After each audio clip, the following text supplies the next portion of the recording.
What's up, Watchers? Welcome back to Watchman Psychology. Today we're going to be asking the age-old question, why are there so many a-holes?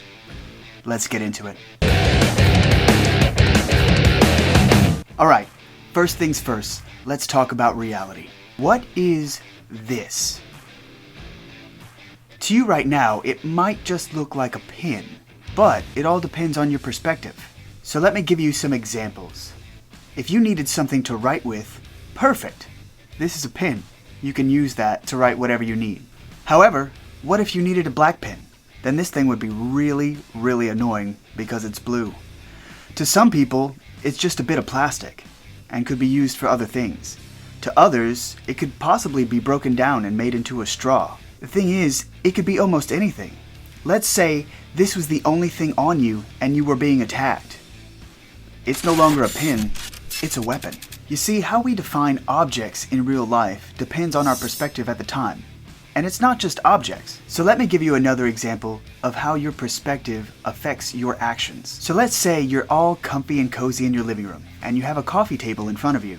If you're just chilling out and watching TV, essentially that table doesn't really exist or need to exist. However, let's say you wanted to put your feet up. Well, maybe you're just savage enough to put your feet up on that coffee table and turn it into a footstool.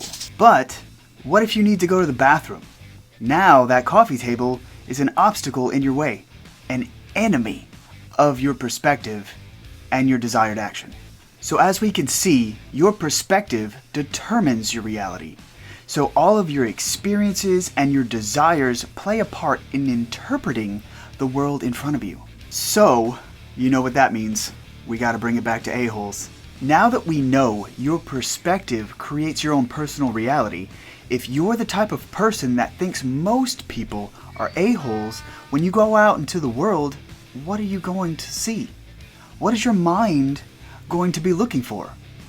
A-holes. So your brain is literally going to be looking for evidence for a-holes and finding a-holes everywhere you go. But you know what it's not going to find? Good people, and all the precious moments that you're missing because you're too focused on the negative. With this in mind, we as human beings need to understand that with our perspective, we are personally responsible for how many a-holes exist at any given moment. And sometimes, that makes us the a-hole. Okay, Watchers, I was just having a little fun talking about perspective and reality, but if you have any thoughts on the subject, please comment down below and let me know your thoughts. If you liked the video, go ahead and hit that button. And don't forget to subscribe if you want more. It really helps us out. And as always, Watchers, don't forget to keep strengthening yourself for those you love. They're counting on you.